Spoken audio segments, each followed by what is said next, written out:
आज हम करेंगे जिम्नोस्पर्म।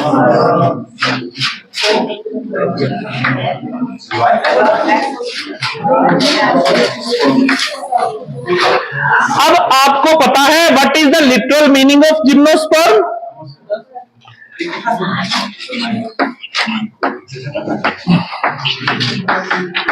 जिम्नोस में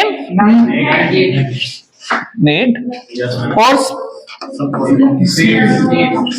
सीड्स।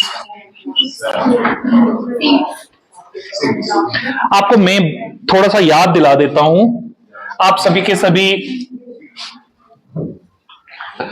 गांव में रहते हो तो आपने देखा होगा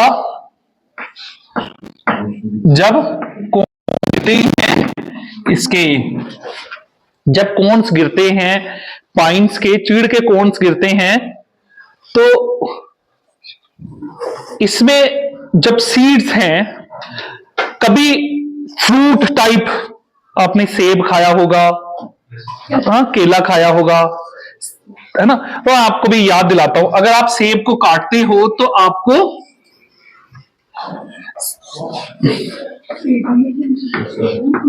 एक फ्लैशी पार्ट आपको नजर आता है, ठीक है ना, जिसको हम खाते हैं और सीड्स उसके बीच में कवर्ड हैं। लेकिन इनमें सीड्स कवर्ड नहीं है, नेक्ड हैं। तो ये सारे के सारे आ जाएंगे जिम्नोस्पर्म। और जिम्नोस्पर्म क्या आप पहचान रहे हो?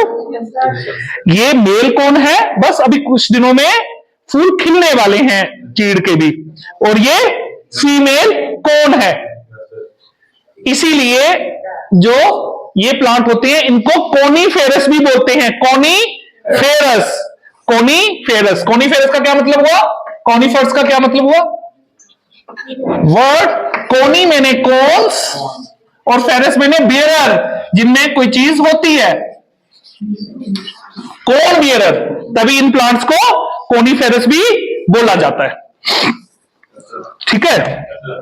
तो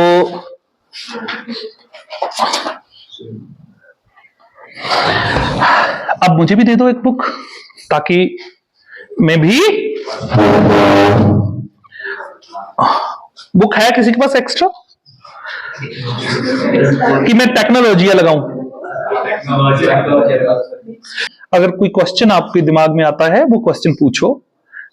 तो gymnosperm, जिम्नोस naked, sperma means seed, are the plant in which the ovule are not enclosed by any ovary wall and remain exposed. ठीक है, अभी जब आप पढ़ोगे फर्दर, जब हम एंजियोस्पर्म के बारे में पढ़ेंगे तब आप, ये लगातार कौन बोल रहा है यार, प्लीज।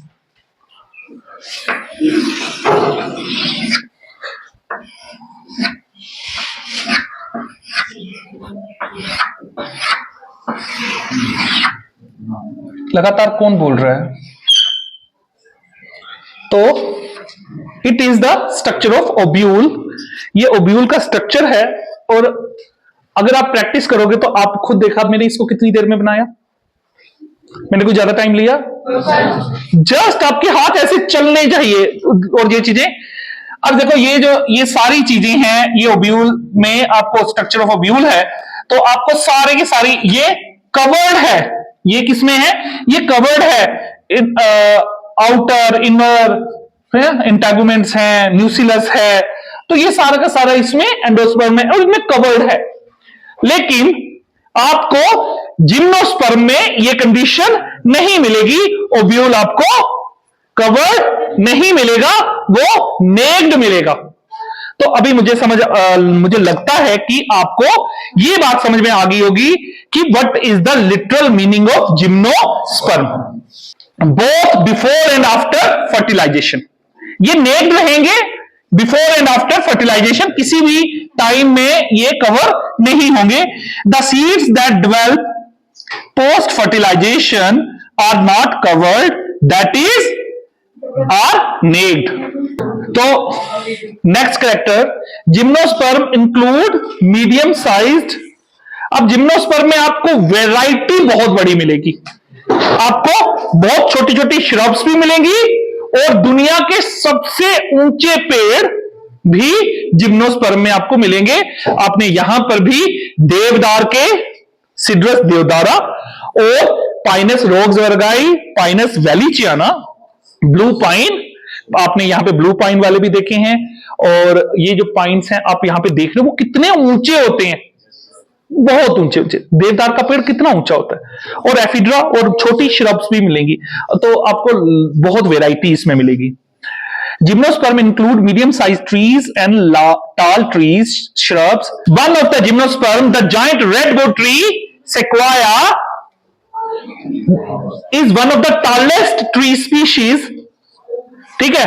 और करेक्टर, अगला करेक्टर जो हम करेंगे, देखो एक एक लाइन एक एक करेक्टर है, अपने नंबरिंग देते जाना है और एक एक लाइन लिखते जाना है। एनसीईआरटी का यही सबसे बड़ा मजा है कि ये this book do not beat about the bushes, ये खाम खाम में आपको इधर उधर भटकाती नहीं है, आपको टू द पॉइंट रखती है। अब roots are generally tap root. तो आपको रूट्स में बता दूं कि अगर आप पढ़ोगे तो there are two types of roots. एक रूट में आपको ऐसे बड़ी एक रूट मिल जाएगी और बाकी उसकी छोटी छोटी रूट्स होंगी।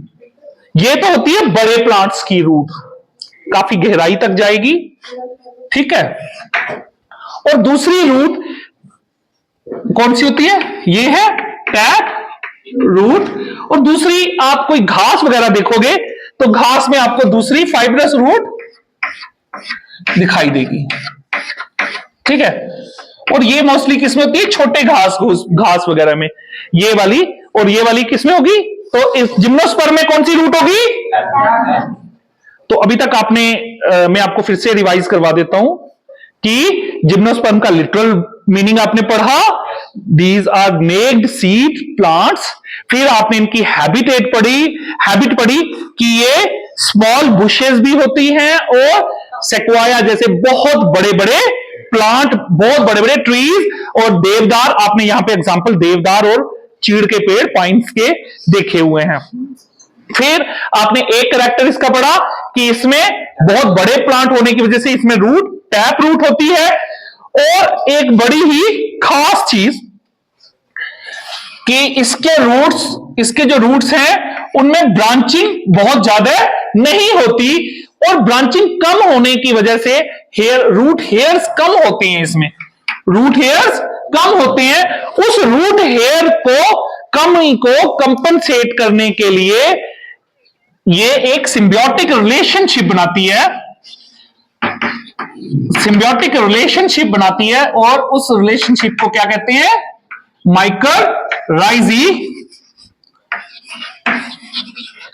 माइकरराइजा या वो करेंगे उसको हम प्लूरल बोलेंगे तो माइकोराइजी। तो एक माइकोराइजा क्या होगा कि इनकी रूट्स के ऊपर फंगल एसोसिएशन होगी और पूरी इनकी रूट्स के ऊपर छोटे छोटे फंगस के फिलामेंट्स होंगे जिनका काम होगा वाटर और मिनरल को ऑब्जॉर्ब करके रूट को देना। और बदले में रूट्स क्या देगी इसको, रूट्स इसको जो प्लांट फोटोसिंथेसिस करके सैप बनाएगा वो इसको इन टर्न देती जाएगी, ठीक है। वो इससे ये इसको क्या देगा, माइकरराइजा इसको मिनरल और वाटर देगा और इन टर्न उससे लेगा फूड। दोनों एक दूसरे के साथ में सिम्बियोटिक रिलेशनशिप में रहते हैं, एक दूसरे के लिए बेनिफिशियल रिलेशन में रहते हैं। माइकरराइजा दो किस्म का हो सकता है, एक तो सुपरफिशियल ऊपर ही रूट्स के होगा और दूसरा अगर पेनिट्रेट कर जाएगा तो हम क्या बोल सकते हैं फिर, एक्टोमाइकरराइजा, जिसमें वो बाहर साइड पे ही होगा। और अगर वो अंदर तक चला जाएगा तो माइकोराइजा। यहां पे भी वर्ड माइको आपको मिल जाता है ना, वर्ड माइको जो है ये मोस्टली फंगस के लिए इस्तेमाल होता है। while in some other cycles small specialized root are called coralloid roots are associated with nitrogen fixing cyanobacteria। एक तो रूट माइक्रोराइजा, अब दूसरा क्या होगा, अगर कुछ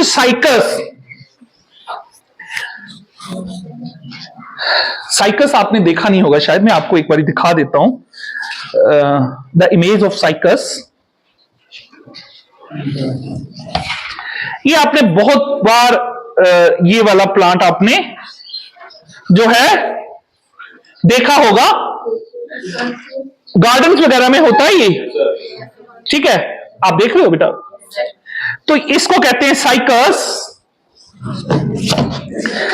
अब ये वाला जो इसकी रूट्स क्या होगा कि इसकी रूट्स, कुछ रूट्स जो हैं वो स्पेशलाइज्ड हो जाती हैं और उनमें क्या हो जाता है, उनमें नाइट्रोजन फिक्सिंग साइनोबैक्टीरिया रहने लगता है और वो इसको क्या देगा, वो इसको साइकस को नाइट्रोजन फिक्स करके देगा और खुद क्या लेगा, शेल्टर भी ले रहा है और फूड भी ले रहा है।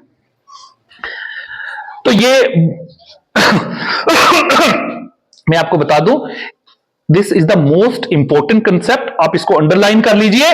मल्टीपल टाइम माइक्रोराइजा पूछा जाता है, कोरोलाइड रूट पूछा जाता है लेकिन इतना ज्यादा नहीं, लेकिन माइक्रोराइजा बहुत बार पूछा जाता है।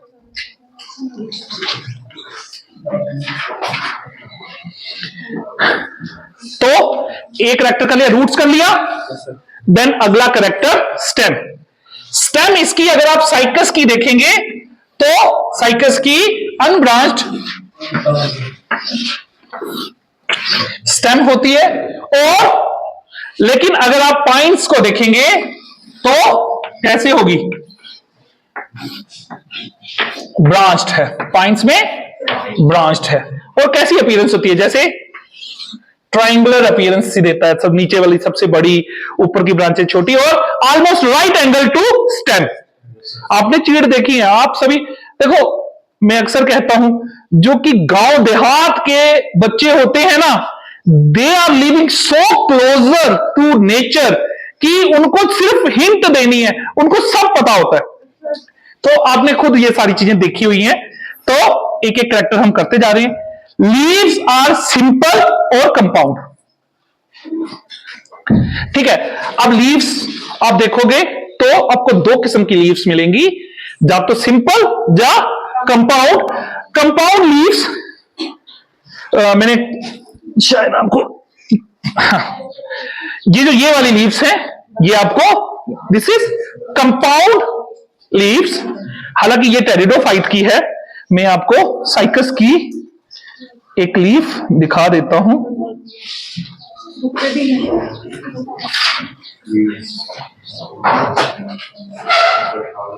Cycas leaf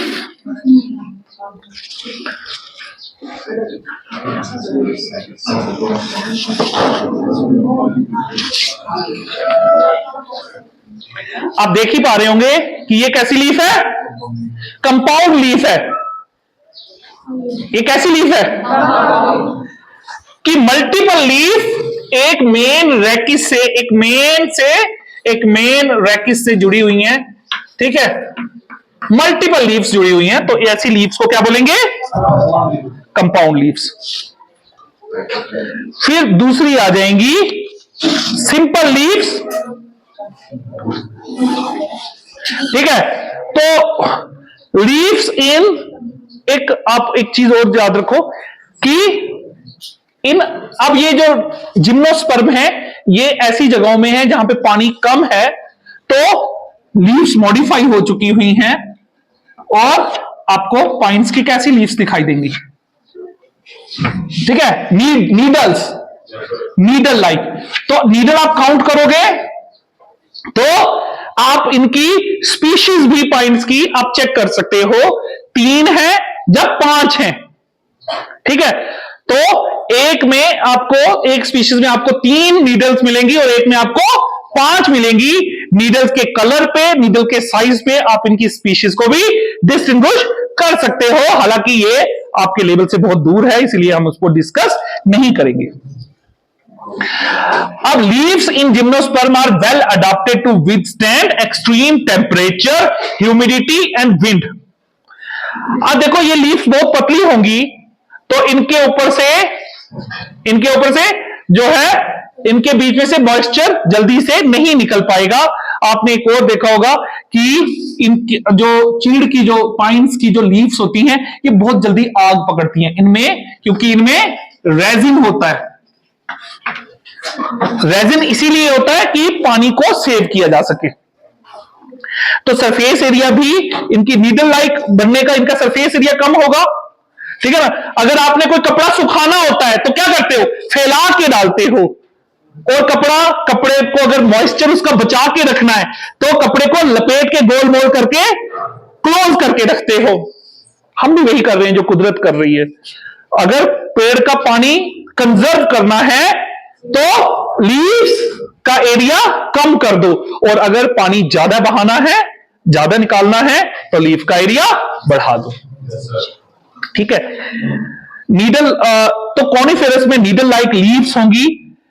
there thick cuticle and sunken stomata are help to reduce water loss, ठीक है। ये कैरेक्टर अभी तक आपने कर लिया।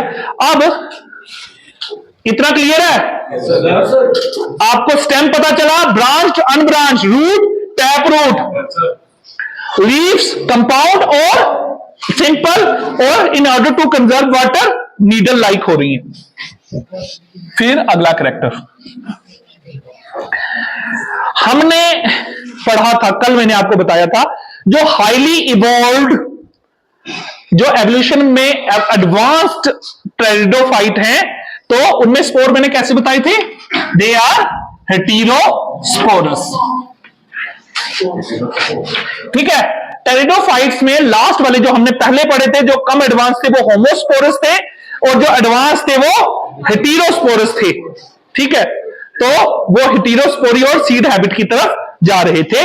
तो जिम्नोस्पर्म क्या होंगे, जिम्नोस्पर्म उसके बाद वाले हैं ना, तो ये तो मोर एडवांस ही होंगे, तो ये क्या होंगे, हेटेरोस्पोरस होंगे। यानी कि इसमें दो तरीके के स्पोर्स मिलेंगे।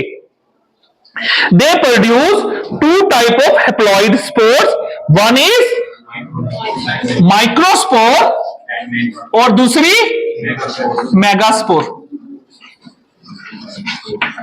तो दो, मैंने आपको पहले ही बताया था, the word hetero mean different, word hetero mean different. Two kind of spores are produced within sporangia. They are borne on sporophyll, which are arranged spirally along the axis to form legs or compact strobili or cones. अब आपने जो sporangia पढ़ना है, जो spores जिसमें बनेंगे, वो spores आपको या तो रफली अरेंज होंगे या बिल्कुल कोन्स बना के, बिल्कुल कोन में अरेंज होंगे, या ठीक है, दो तरीके के अरेंजमेंट, या लूज होगी तो या कोन्स में होंगे। The strobili bearing microsporophylls and microsporangia are called microsporangiate और male strobili। अब देखो कि बीच में स्पोरेंजिया और साइडों पे उनको लीफ, उनको प्रोटेक्ट करती हुई, ठीक है, समझ में आ रहा है। तो ये मेल स्ट्रोबलाई होंगे। The microspore develop into the male gametophyte generation, which is highly reduced and confined to the only limited number of cells.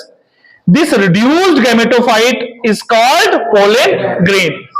अभी तक आपने ब्रायोफाइट पढ़ा, एल्गी पढ़ा, टेरिडोफाइट पढ़ा, लेकिन अभी तक हमने कभी भी पोलन ग्रेन का नाम नहीं लिया था। आपको फिर से मैं एक बार याद करवा देता हूं। ब्रायोफाइट जब हमने पढ़ा था, फ्यूनेरिया का मैंने आपको प्लांट भी दिखाया था, तो उसमें मेन बॉडी क्या थी, भूल गया, नहीं बोलेंगे, गैमेटोफाइट, और उसके ऊपर ही स्पोरोफाइट होता था। फिर टेरिडोफाइट हमने पढ़ा, उसमें गैमेटोफाइट रिड्यूस था और मेन बॉडी स्पोरोफाइट थी, इसमें भी मेन बॉडी स्पोरोफाइट होगी और गैमेटोफाइट बहुत छोटा और लिमिटेड टाइम पीरियड के लिए और छोटा होगा। ठीक है, the development of the pollen grain takes place within microsporangia, the cone bearing megasporophylls with ovule or megasporangia are called macrosporangiate और मेल फीमेल स्ट्रोबिलाई। ठीक है, तो इसको समझना कोई इतना मुश्किल नहीं है, जिसमें मेल स्पोरेंजिया होंगे और वो मेल स्ट्रोबिलाई, और जिसमें फीमेल होंगे मेगास्पोरेंजिया होंगे वो female strobili. The male and the female cone और strobili may be born on same tree, जैसे पाइन्स में होता है, एक ही ट्री पे होंगे।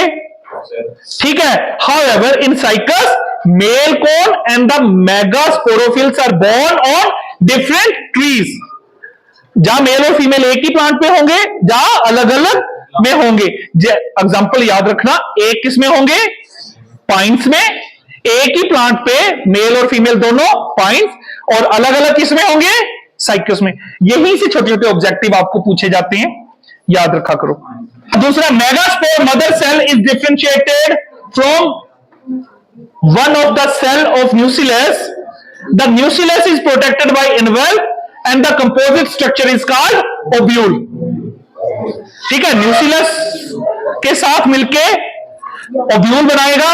Ovule are borne on megasporophylls which may be clustered to form female cone, जैसे पाइन्स में होता है। The megaspore mother cell divide meiotically, meiotically मतलब इसमें म्योसिस होगी,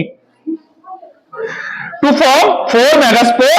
one of the megaspore enclosed with in the megasporangium develop into multicellular female gametophyte that bear 2 or more archigonia।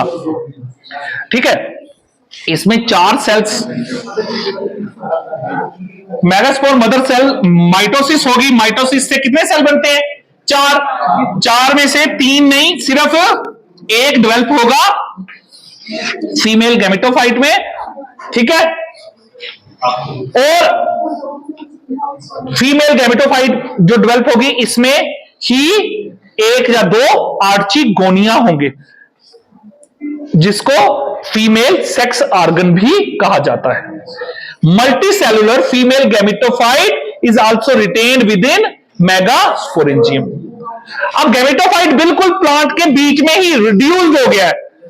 ठीक है, bryophyte में बिल्कुल सबसे बड़ा गैमेटोफाइट ही होता था, स्पोरोफाइट छोटा होता था, लेकिन यहां पे गैमेटोफाइट छोटा हो गया।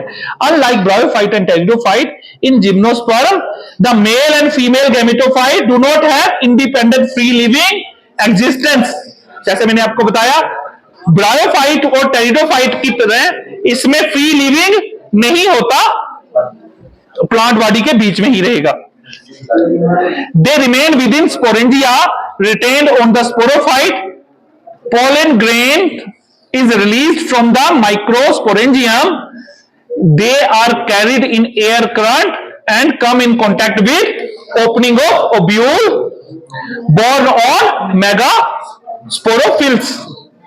अब यहां से pollen tube निकलेगी, the pollen tube carrying the male gametophyte grows toward the archigonia in the ovule and discharge their content near the mouth of archigonia। Following the fertilization, zygote develop into the embryo and ovule into the seeds। These seeds are not covered, तभी तो इनका नाम है ना। ठीक है, तो अच्छा एक और चीज सुन लो, एक सिर्फ एक है जिंकोगा बाइलोबा। जिंकोगा बाइलोबा ये एक ऐसा प्लांट है जिसको लिविंग फॉसिल बोला जाता है। मिलियन ऑफ ईयर से ये इवॉल्व नहीं हुआ है, जैसा था वैसा का वैसा ही आज है। तो याद रखना, एक लिविंग फॉसिल का कंसेप्ट भी होता है। ऐसी स्पीशीज या ऐसे जेनरा जो कि 1000 of year, million of year से जिनमें एवोल्यूशन थम गई है, रुक गई है, वो आगे इवॉल्व नहीं हो रहे हैं, ऐसे ऑर्गेनिज्म को क्या बोलते हैं? Living fossils. ऐसे ऑर्गेनिज्म को क्या कहते हैं? Living fossils. तो आज का ये वीडियो जो है आपको फर्दर ये इसीलिए रिकॉर्ड किया गया है ताकि आप घर में जाके आराम से, अगर फिर से किसी को रिवाइज करना है तो वहां पे आप रिवाइज कर सकते हो और ये आपको मिलेगा